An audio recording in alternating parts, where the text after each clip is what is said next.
इस लेक्चर में हम डिस्कस करेंगे कि क्या इफ़ेक्ट होता है, किस तरह से ऑपरेट करता है एक 3 फेज़ हाफ वेव रेक्टिफायर अगर हमारे पास लोड जो है वो रेजिस्टिव की बजाय इंडक्टिव लोड हो। तो अगेन हमारे पास है एक 3 फेज़ सोर्स और हर एक सोर्स के साथ एक हमारे पास ये है VA, VB और VC और हमारे पास एक थायरिस्टर जो है हर एक उसके अंदर लगा हुआ है, जिस कॉल इस T3। ये हमारे पास हो गया T2 और इसको हम कह देते हैं T1। 3 थायरिस्टर्स हैं, कॉमन कैथोड कनेक्शन है और यहाँ पे अब हमारे पास एक इंडक्टिव लोड है। पिछले केस में हमने रेजिस्टिव लोड को डिस्कस किया और रेजिस्टिव लोड में हमने 2 मोड्स जो है पर्टिकुलरली उसको डिस्कस किया कि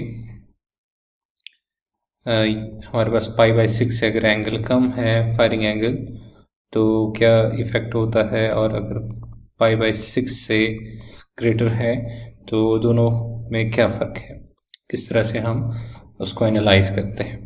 तो अब हमारे पास है इंडक्टिव लोड। तो इंडक्टिव लोड के केस में फ़र्क ये है कि जब हम डिस्कस कर रहे थे रेजिस्टिव लोड कि अगर एंगल है, मैं इसको बता देता हूँ यहाँ पे, in case of R load हमारे पास जो अल्फ़ा है उसको हम डिवाइड कर देते थे कि अगर वो π/6 से लेस है, 0 से π/6 के बीच एक बिहेवियर था उसका और π/6 से आगे उसका बिहेवियर चेंज हो जाता था, उसमें एक डिसकंटिन्यूटी आ जाती थी क्योंकि करंट कंडक्शन जो है वो स्टॉप हो जाता था। लेकिन अगर हम आज एज्यूम ये करते हैं कि लोड इंडक्टिव है तो इसका मतलब वो उसके साथ नहीं मैच करेगा, उसकी वेवफॉर्म जो है वोल्टेज के साथ मैच नहीं करेगी और वो आगे भी वो एनर्जी जो है उसको इन्फोर्स करेगा कि आगे भी वो करंट फ्लो करता रहे, डिसकंटिन्यूटी को अवॉइड करता रहे। तो अगेन हम स्टार्ट लेते हैं कि यहाँ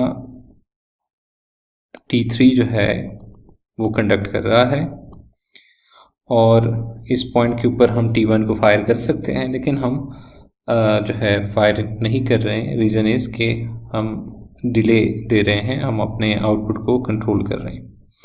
तो अगर हमारे पास रेजिस्टिव लोड होता और हम इस पॉइंट के नीचे हम यहाँ पे फायर नहीं करते तो करंट यहाँ पे ऑब्वियसली ज़ीरो हो जाता। लेकिन अब हम क्योंकि इंडक्टिव लोड है तो अगर हम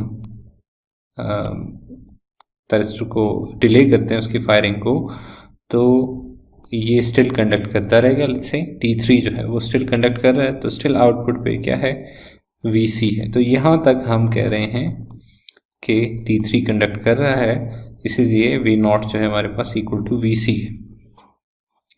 अब जब T1 को फायर कर दिया है, ये पॉइंट है जहाँ पे हमने T1 को फायर कर दिया, तो यहाँ से आगे थायरिस्टर T1 का जो है वो कंडक्शन शुरू हो गई है। अब T1 कंडक्ट करेगा, अगेन एक सिमेट्रिक वो बनाना है हमने, तो इस पॉइंट पे T2 जो है कंडक्ट कर सकता है। लेकिन हमने जिस तरह डिले किया था, हमारे पास अब अल्फ़ा क्या है, मैं अल्फ़ा जो है यहाँ पे डिफाइन कर देता हूँ। ये हमारे पास है अल्फ़ा, फायरिंग एंगल जो है इतना है। तो अगेन इतना ही फायरिंग एंगल जो है यहाँ पे हमें चाहिए इस तरह से। तो आउटपुट के ऊपर आएगा VA और इस पॉइंट के ऊपर आके हमारे पास हम फायर कर देंगे थायरिस्टर T2 को। तो यहाँ से आगे फिर कंडक्शन शुरू हो जाएगी T2 की, और जब T2 की कंडक्शन शुरू हो जाएगी तो आउटपुट पे आ जाएगा VB। So V0 equal to VA है यहाँ पे V0 इक्वल्स टू VB है। और फिर से जब थायरिस्टर T3 जो है उसको फिर से फायर किया जाएगा यहाँ पे, तो अगेन ये पैटर्न जो है वो चलता जाएगा। तो अब आपके पास जो है नेगेटिव पोर्शन जो है वो आना शुरू हो गया है और रीज़न क्या है उसकी कि हमारे पास अब है एक इंडक्टिव लोड जो है वो हमारे पास है, जो कि करंट को फोर्स कर रहा है कि वो इवन आगे तक जो है वो जाए, जब तक नेक्स्ट थायरिस्टर ऑन नहीं हो जाता। प्रीवियस थायरिस्टर जो है वो करंट को होल्ड रखता है, मतलब करंट को कैरी करता है, सपोर्ट करता है थायरिस्टर के। अब हमारे पास जो पिछले रजिस्टर वाले केस के अनलाइक उसके, अब हमारे पास जो वी नॉट एवरेज है वो फिक्स हो गया है कि फायरिंग एंगल कुछ भी हो। मिसाल के तौर पे 3/2 pi starting from π/3 plus alpha, वी ए जो है हमारे पास है π/3 प्लस अल्फा से स्टार्ट हो रहा है और वो चल रहा है पाई प्लस अल्फा तक, और उसकी जो इक्वेशन है sine of omega t minus π/6 times d omega t. तो ये हमारे पास जो है उसकी इक्वेशन है, और ये बिल्कुल वही है जो कि रेजिस्टिव लोड की थी, लेकिन रेजिस्टिव लोड के केस में तब थी जब अल्फा हमारे पास π/6 से कम था। लेकिन अब ये ओवरऑल जो है अल्फा के लिए ये ट्रू है इंडक्टिव लोड के केस में, जब तक करंट जो है कंटिन्यूस है, ये एक शर्त है। तो हमारे पास ये बनता है 3/3 V hat over 2 pi times cos of alpha. ये हमारे पास ट्रू है वो ऑल अल्फा, अगर करंट जो है वो हमारे पास कंटिन्यूस है। अच्छा, अब एक और चीज़ के ये इस केस में हमारे पास जो अल्फा है वो अगेन कंट्रोल कर रहा है आउटपुट के डीसी लेवल को। अब अल्फा रेजिस्टिव लोड के केस में जब अल्फा बढ़ता था π/6 से, तो हमारे पास इक्वेशन चेंज हो जाती थी, इसका मतलब उसमें नेगेटिव लेवल नहीं आ रहा था, ठीक है, वो इस वजह से शिफ्ट हो जाता है। लेकिन अब अगर ये इक्वेशन ट्रू है even for alpha greater than π/6, तो इसका मतलब ये हुआ कि हमारे पास अल्फा के साथ पॉजिटिव लेवल भी आ सकता है, और π/6 पे डीसी लेवल 0 भी हो सकता है, और माइनस पाई पे ये है π/2 पॉइंट है, और माइनस पाई के ऊपर हमारे पास -3/√3 वी हैड ओवर 2 पाई। तो नेगेटिव भी हमारे पास डीसी लेवल हो सकता है। और अगेन ये वही टू क्वाड्रेंट ऑपरेशन का जो कॉन्सेप्ट है कि हम वोल्टेज हमारे पास डीसी वोल्टेज पॉजिटिव और नेगेटिव दोनों हो सकती है, करंट सिर्फ एक डायरेक्शन में होगी, तो पावर रिवर्सल जो है वो मुमकिन है। इन अदर वर्ड्स, हम न सिर्फ इसको रेक्टिफायर मोड में यूज़ कर सकते हैं, बल्कि इसको इन्वर्टर मोड में भी यूज़ कर सकते हैं। ये रीजन हमारे पास, इसको हम रेक्टिफायर मोड कहेंगे, जबकि इस रीजन को हम इन्वर्टर मोड कह सकते हैं, कि जिसमें पावर जो है वो लोड साइड डीसी पोर्ट से एसी पोर्ट की तरफ फ्लो करता है, प्रोवाइडेड कि उस साइड पे कोई सोर्स है जो कि सपोर्ट कर सकता हो करंट फ्लो को। मतलब पावर फ्लो जो है उसको सपोर्ट करने के लिए कोई सोर्स चाहिए डीसी पोर्ट की तरफ, तो उस लिहाज से ये काम हो सकता है। अच्छा, अब हम यहाँ पे प्लॉट कर देते हैं वोल्टेज अक्रॉस थायरिस्टर 1 को प्लॉट कर देते हैं। तो वोल्टेज अक्रॉस थायरिस्टर 1, अगेन हमारे पास जो टेबल है वो एक टेबुलर फॉर्म बना देते हैं कि हमारे पास वोल्टेज अक्रॉस थायरिस्टर 1 होगा इक्वल्स टू 0 अगर T1 ऑन है, और हमारे पास इक्वल होगा VAB के अगर T2 ऑन है, ठीक है, बिल्कुल डायोड वाले केस की तरह। अगर T2 ऑन है तो आउटपुट पे VB है, और इसके नोड पे VA है तो VAB। इसी तरह VAC होगा अगर T3 ऑन है। तो ये हमारे पास वोल्टेज क्रॉस थायरिस्टर 1 के लिए ये कंडीशंस हैं। तो हम देख सकते हैं कि इस पॉइंट से थायरिस्टर 1 कंडक्ट करना शुरू कर देता है और यहाँ तक कंडक्ट कर रहा है क्योंकि नेक्स्ट थायरिस्टर अभी तक फायर नहीं हुआ, तो यहाँ तक थायरिस्टर 1 कंडक्ट कर रहा है। इसके बाद जब थायरिस्टर 2 कंडक्ट करना शुरू कर देगा तो अकॉर्डिंग टू दिस टेबल हमें क्या VAB आएगा अक्रॉस दी थायरिस्टर 1 और ये VAB आगे चलता जाएगा। ये तब तक VAB रहेगा जब तक थायरिस्टर T3 हम फायर ना कर दें। तो ये आगे यहाँ तक, फिर जब थायरिस्टर T3 कंडक्ट करेगा तो ये इस तरह से आगे चला जाएगा और ये अभी क्योंकि थायरिस्टर T3 कंडक्ट कर रहा है तो हमारे पास VAC को फॉलो कर रहा है। VAC को तब तक फॉलो करेगा जब तक फिर से VA ऑन नहीं हो जाता। सो यहाँ तक, और जब VA ऑन हो गया है तो फिर से 0। तो इसका मतलब ये है कि यहाँ पे भी ये VAC को ही फॉलो करेगा। तो ये हमारे पास वेवफॉर्म है वोल्टेज अक्रॉस थायरिस्टर 1। इस तरह से हम प्लॉट कर सकते हैं। ओके, अब हम जो रेक्टिफायर और इन्वर्टर मोड है उसकी तरफ आ जाते हैं कि कब रेक्टिफायर की तरफ कब इन्वर्टर मोड। ये पॉइंट तो क्लियर हो गया है कि हमारे पास अगर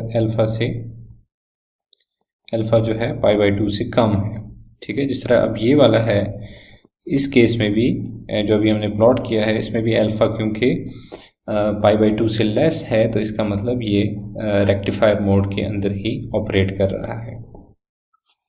तो एक और हम प्लॉट कर देते हैं कि लेट्स से यहाँ पे, और उसके बाद एक इन्वर्टर मोड में भी हम प्लॉट कर देते हैं। तो रेक्टिफायर मोड के लिए लेट्स से मैं चूज़ कर लेता हूँ कि लेट्स से अल्फ़ा है हमारे पास π/6। तो π/6 का अगर अल्फ़ा है तो इस पॉइंट के आगे यहाँ तक कंडक्ट कर रहा है, इधर कंडक्ट कर रहा है, पहले से T3 कंडक्ट कर रहा है और ये पॉइंट इटसेल्फ है π/3 का और 3π/6 आगे चला जाएगा अगर हम रखते हैं।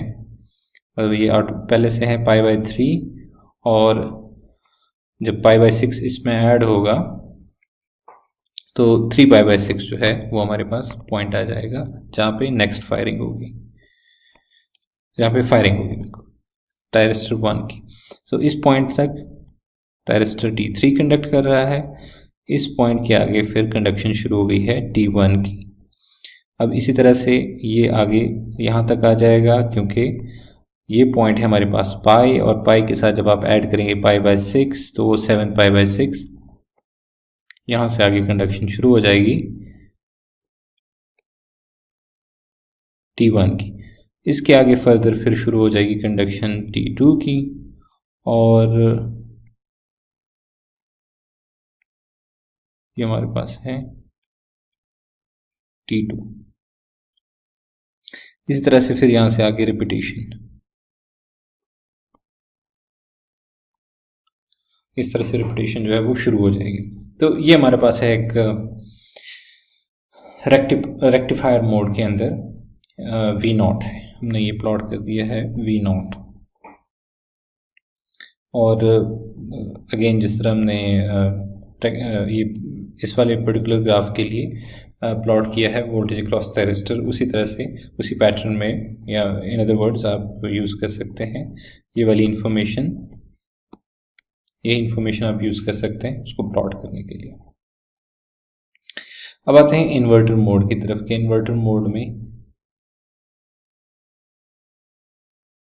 कैसे प्लॉट कर सकते हैं, इन्वर्टर मोड में कब ये इंटर होगा। तो इन्वर्टर मोड जैसे कि हमने डिस्कस किया, इन्वर्टर मोड के लिए अल्फ़ा को π/2 से ग्रेटर होना चाहिए, ये इन्वर्टर मोड है। तो अब π/2 से ग्रेटर हमें अल्फ़ा जो है वो चाहिए।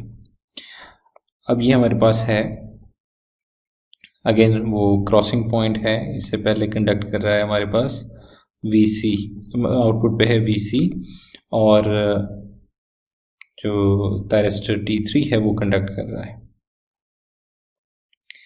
अब थायरिस्टर T3 ओके, ये रेक्टिफायर मोड के लिए इस तरह से कंडक्ट करता है। मैं इसको इस चीज़ को करेक्ट कर देता हूँ कि लेट्स से ये पॉइंट है, मैं इधर से स्टार्ट ले लेता हूँ, VA जो है यहाँ से आगे हम फायर कर सकते हैं। ठीक है, मैं VC को इस पॉइंट पे इन्वर्टर मोड में, इसको मैं बाद में हैंडल करता हूँ, पहले मैं VA से स्टार्ट लेता हूँ। तो लेट ये क्रॉसिंग पॉइंट है, इस पे करेंगे फायर तो जो है हमारे पास ये सारी साइकिल आना शुरू हो जाएगा, लेकिन हम इसको फायर नहीं कर रहे हैं इस पॉइंट पे। हम चाहते हैं कि इसका जो नेगेटिव पोर्शन है, जो नेगेटिव पार्ट है, वो आउटपुट पे अपीयर हो जाए। इसका नेगेटिव, हम आउटपुट को V0 एवरेज जो है वो हम नेगेटिव चाहिए हमें। तो अगर वो हमें नेगेटिव चाहिए, अब मैं यहाँ पे लेट्स से इस पॉइंट पे अगर मैं फायर करता हूँ तो ये वेव फॉर्म आ जाएगी, तो वो मोस्टली पॉजिटिव होगी, बहुत कम टाइम के लिए वो नेगेटिव होगी। तो मुझे क्या करना है, इस फायरिंग को मैंने डिले कर देना है। फॉर एग्जांपल यहाँ पे फायर करेंगे तो इस तरह से फर्दर डिले कर देंगे तो आगे चला जाएगा।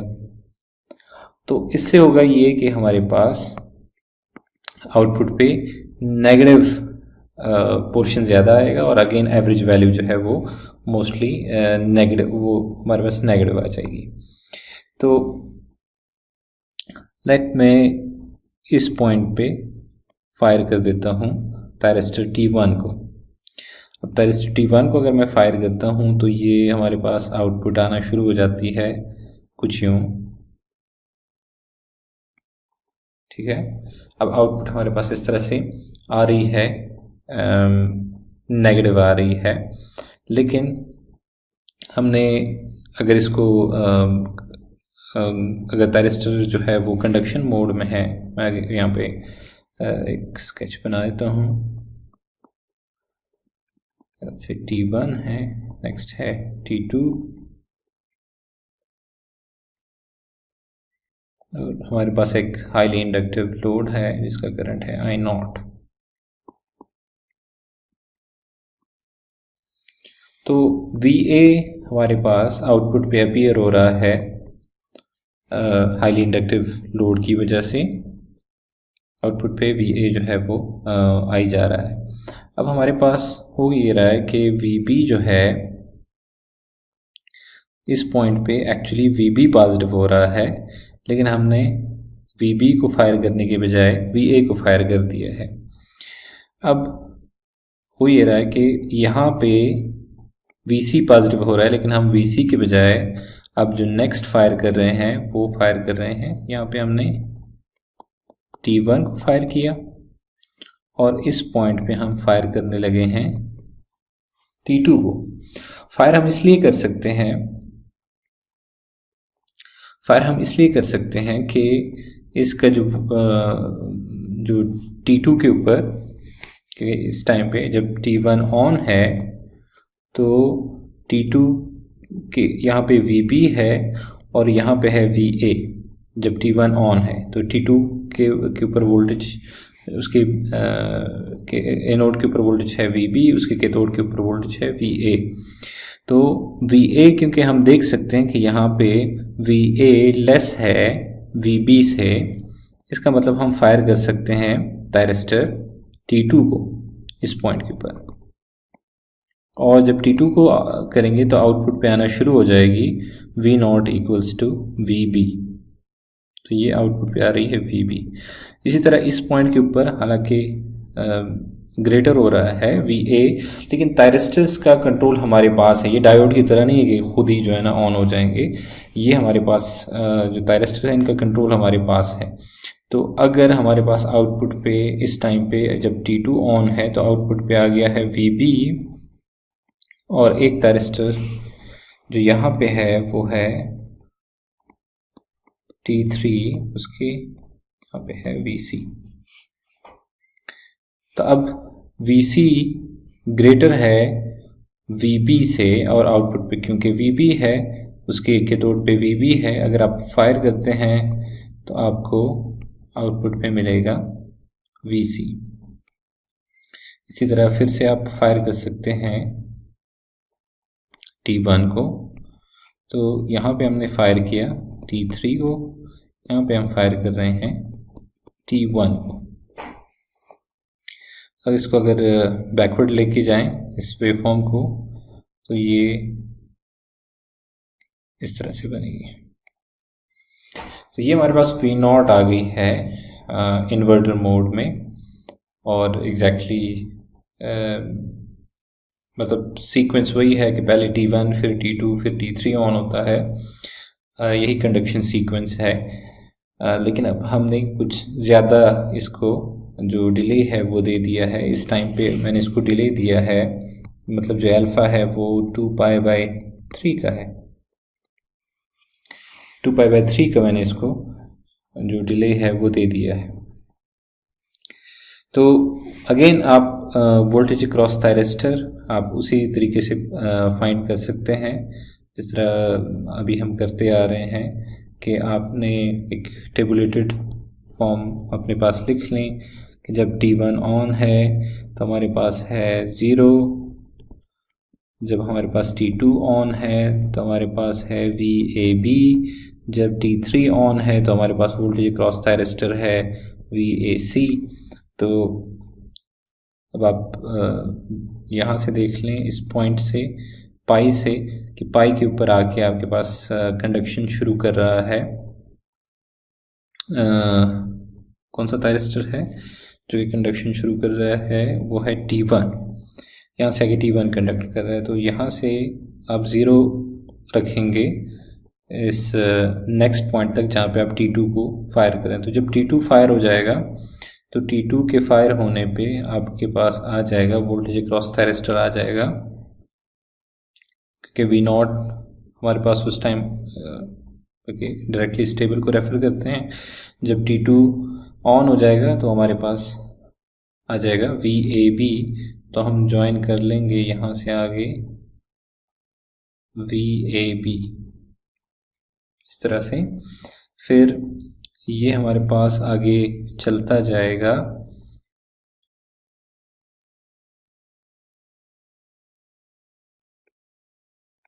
यहाँ तक हमारे पास चलता जाएगा, और यहाँ से आगे हम फायर करेंगे जब नेक्स्ट थायरिस्टर को, और वो थायरिस्टर है T3।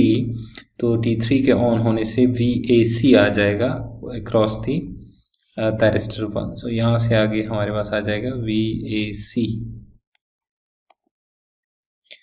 और VAC फिर हमारे पास तब तक आएगा जब तक हम जो दोबारा से T1 को फायर ना कर दें। सो ये हमारे पास फिर से जब हमने अभी फायर कर दिया है थायरिस्टर 1 को, तो उसके क्रॉस जो वोल्टेज है वो अब 0 हो गई है। तो इस सीक्वेंस में हम इस तरह से हम प्लॉट कर सकते हैं वोल्टेज क्रॉस थायरिस्टर 1। अब फाइनली हम एक एक्सप्रेशन डिराइव कर लेते हैं पावर फैक्टर के लिए। पावर फैक्टर जब हमारे पास इंडक्टिव हाईली इंडक्टिव लोड हो, तो यहाँ पे मैं बना देता हूँ करंट जो है फेज़ ए के अंदर, इसको मैं करंट इन फेज़ ए कह देता हूँ IA। तो ये करंट हमारे पास π/3 प्लस अल्फ़ा से स्टार्ट होके ये आगे तक जाता है पाई प्लस अल्फ़ा तक, ये कंडक्ट करता है π/3 से ये पाई प्लस अल्फ़ा तक ये करंट कंडक्ट करता है। और क्योंकि हाईली इंडक्टिव लोड है तो इसकी जो वैल्यू है उसको हम I0 कह देते हैं। तो हमारे पास ये सिचुएशन है। अब हम पावर फैक्टर फाइंड करते हैं, तो कैसे कर सकते हैं उसके लिए एक्सप्रेशन डिराइव कर लेते हैं। तो यहाँ से मैं फाइंड कर लेता हूँ पावर फैक्टर। तो पावर फैक्टर हम एक फेज़ से, फेज़ ए से हम सिर्फ डिटर्मिन करने लगे हैं।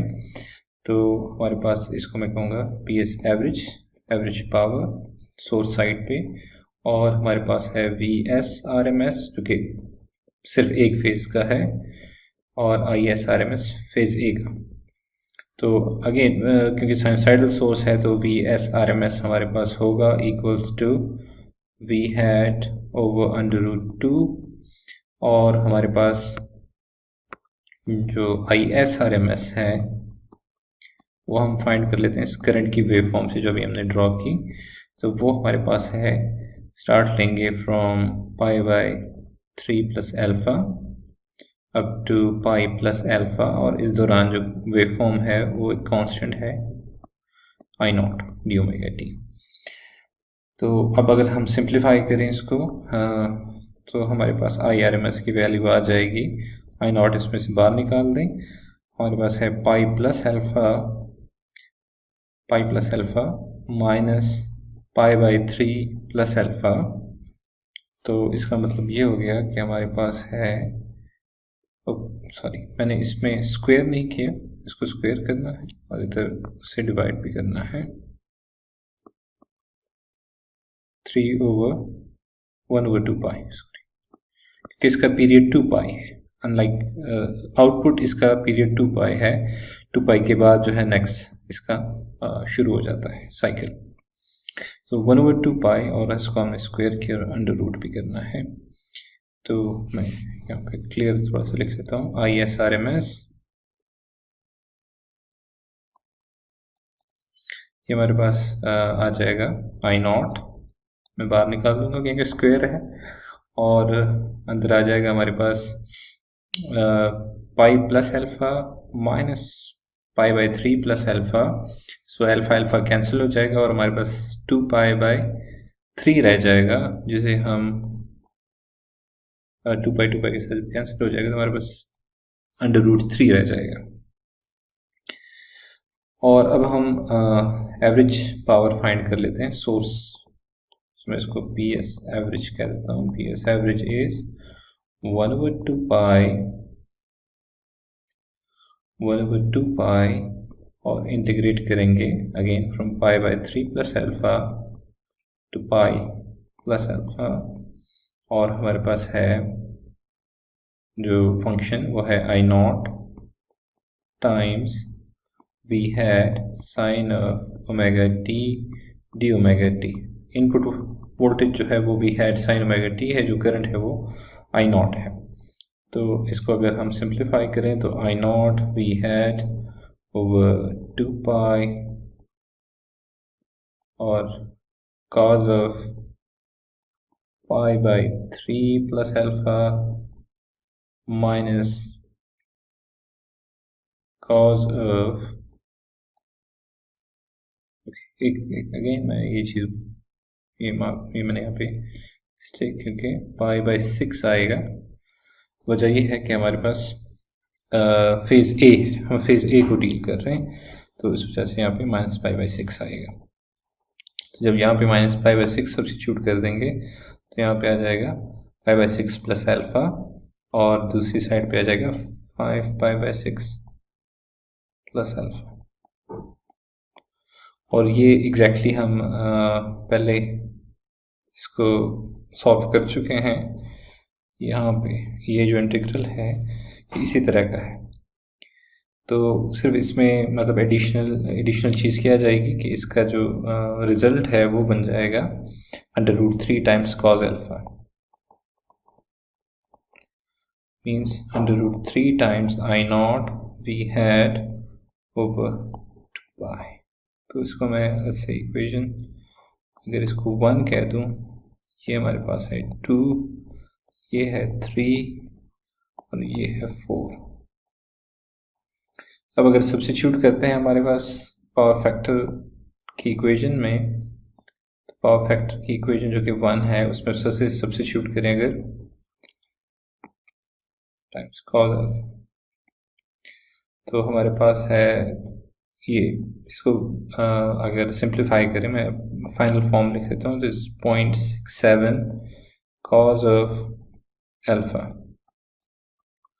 ये हमारे पास पावर फैक्टर की रिलेशन आ जाएगी जब single phase controlled half wave rectifier है विद RL लोड, तो उसका पावर फैक्टर जो है वो हम इस तरह से डिटरमिन कर सकते हैं।